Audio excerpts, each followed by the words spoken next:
All right, so something different on the channel this week, everybody. What I often do a lot of the time is film my own practice routines. I film and then record them, and then I sync the audio up with the visuals, and I watch it back, and I do that to self-analyze my own playing from a very different perspective. And I always find that I learn a hell of a lot from doing that. And when I practiced the other evening, 2 evenings ago it would have been, I definitely caught about 4 or 5 minutes worth of footage that when I was watching it, I was going, I think some of my viewers would really benefit from this. So I've decided to do a video here of it and share that footage from that practice routine with you. And I'm going to talk you through my thought process as I was practicing, and I think that will be really interesting. So we'll see how this goes. Now, what we're talking about here is maximizing our grooves. So you have an idea, you have a concept that's relatively down, and you're relatively comfortable with it. But as drummers, we're always looking for options, right? We're always looking to go different places and create new grooves, create new ideas and textures. So if we can use the patterns that we've already internalized, then it's a lot easier because we've done half the battle, right? We've already got that internalized, so we can use that to our advantage. And often we don't do this. We come up with an idea and we just kind of move on from that. So this idea is based on a linear groove.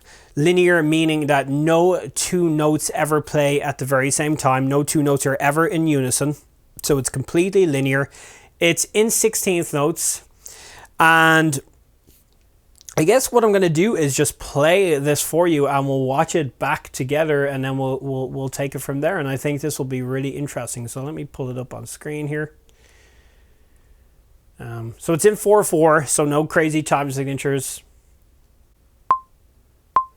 1, 2, 3, 4. So I've started the process. Now, I was relatively comfortable with this particular linear pattern, but I had just gotten it to a place where I wanted to then expand those ideas and come up with new ideas using this particular linear pattern. So you see, I'm just locking in with the metronome here. I'm getting very comfortable with this. Now I have just begun to expand that groove even further, but I'm using the same pattern to do that.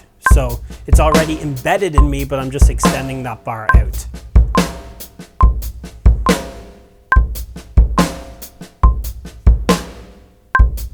So right now I'm hearing, and I had never done this before, I'm hearing another 2 notes at the very end of the bar, which you can see are now in place. Right, left. Right, left. So those last 2 16th notes, and that's just filling out the bar even further. So as I'm doing this, I'm thinking about what can I do next.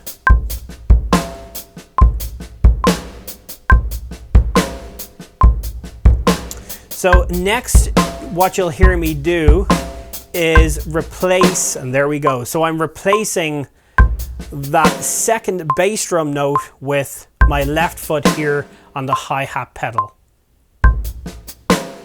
So I'm already coming up with new ideas. And now I had never done this before. I just heard it in my head. So I'm giving it a go and I'm seeing how it sounded. So now I'm taking the same approach and I'm going to expand that groove even further.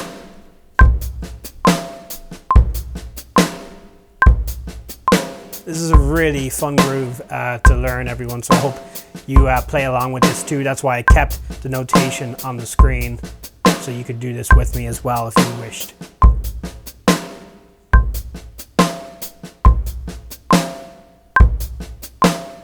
So you hear I'm going to add those last 2 16th notes again. And there they are.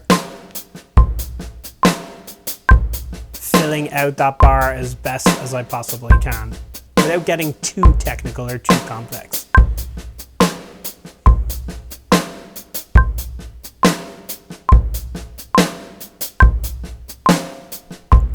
So after this, you'll hear me change the time signature. So the time signature has now changed to 7/8. So I'm using that same pattern, but I'm now playing it with, or practicing it within the context of a 7/8 groove. So that pattern is already familiar to me because I practiced it a little bit, but not in 7/8. This was the first time I attempted it in 7/8. So I've expanded that groove out again. Now what's interesting about this is I knew that in my head while doing this I couldn't add those last two 16th notes here that I did prior in the 4/4 groove because there was no space for me to do that. So now I've switched it and I'm practicing that, but using the concept of replacing that second bass drum note with my left foot on the hi-hat pedal. So, mistake, there we go, but this is practice. Can't be perfect all the time.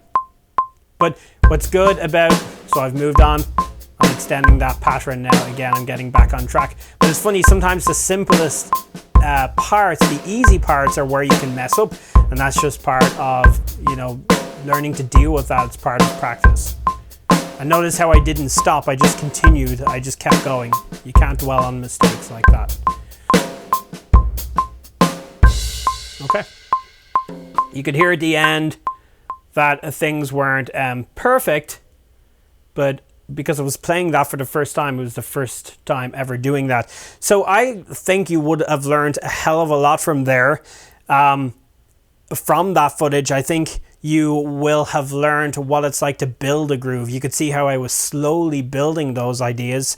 And then, like I said earlier, how do we maximize the most out of those grooves, out of those concepts and patterns we already have in our system? We already have them down somewhat. How can we maximize that to our fullest potential and come up with really interesting ideas? So there was two things.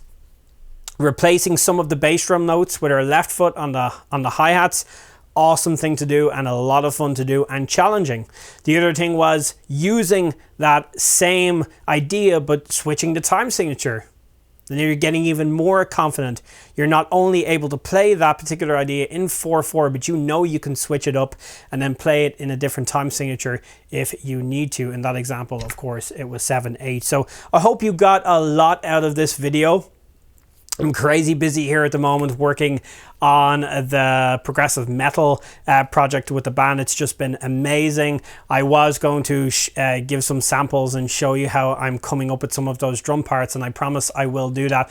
But at the moment we're writing, we're mixing, and everything is just going so well. So I'm super excited about what's happening in the background. It's really, really cool.